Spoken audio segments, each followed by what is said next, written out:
everyday people are much more creative and much more adaptable than the regulators understand. Because I made a close study of modern monetary theory, and I write about that. And um, Stephanie Kelton, she's the big brain professor at Stony Brook State University of New York. She's the thought leader of modern monetary theory.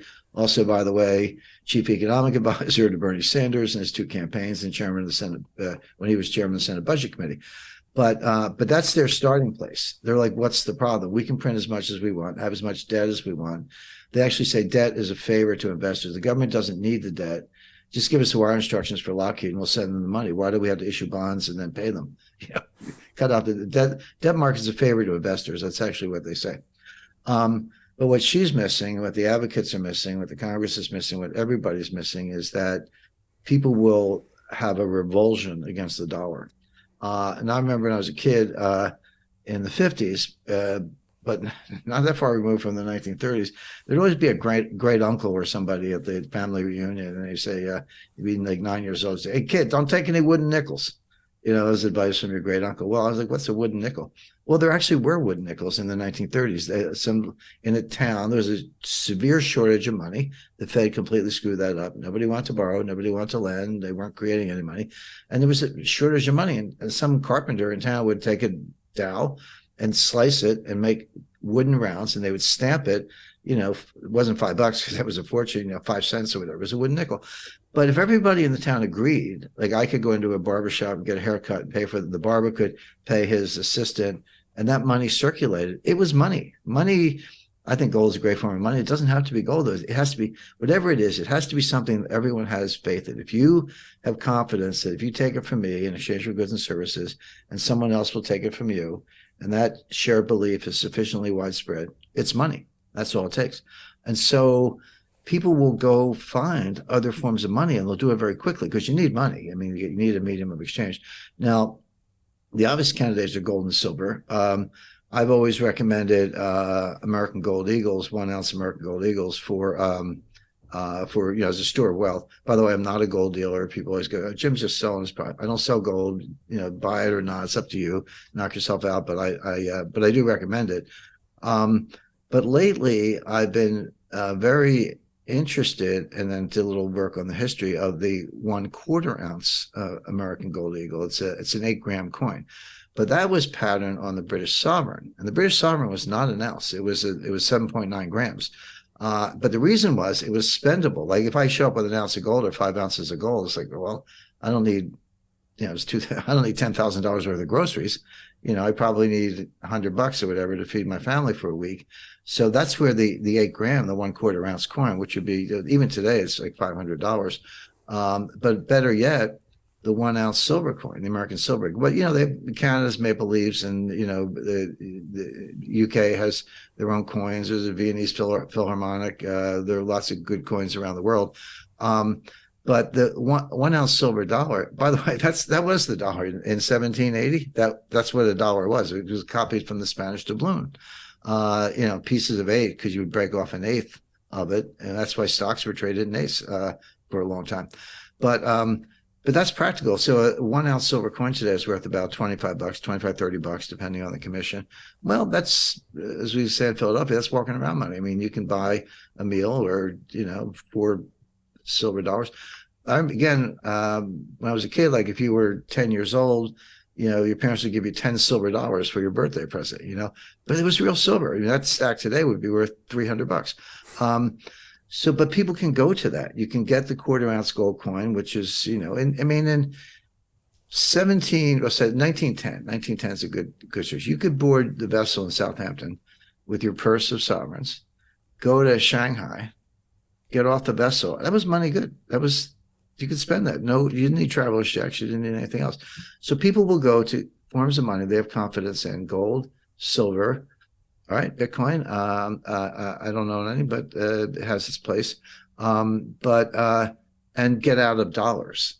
Now we're seeing a lot of evidence that that's actually happening. The U.S. By the way, Brian, I do this kind of analysis, but I actually teach a seminar on financial warfare at the U.S. Army War College.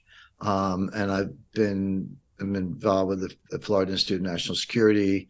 It's like a think tank kind of group down in Florida, but we have the world's third fastest non-government computer. It's used for a lot of other things, but it's available to us. We're working on artificial intelligence and financial warfare. So I saw you tweeting pictures of that down there. So I want to ask you a little bit about AI. Definitely. Yeah, that's the new thing. But my point is, I do a lot that is kind of on the front lines of warfare, financial warfare in particular. They don't need me to jump out of helicopters, but that's not the battle space today. I mean, some people are, but the battle space is financial. This is not just a financial economic ancillary vector to a kinetic war. You could argue this is the war. This is a global financial war, and so the fact that we're depending on that in terms of dollars, but confidence in the dollar is eroding. I don't have to go. I think our viewers know the list.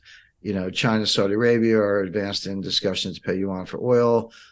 Brazil, China just did a real yuan currency swap facility, so they'll be paying each other. Russia and China are very far along.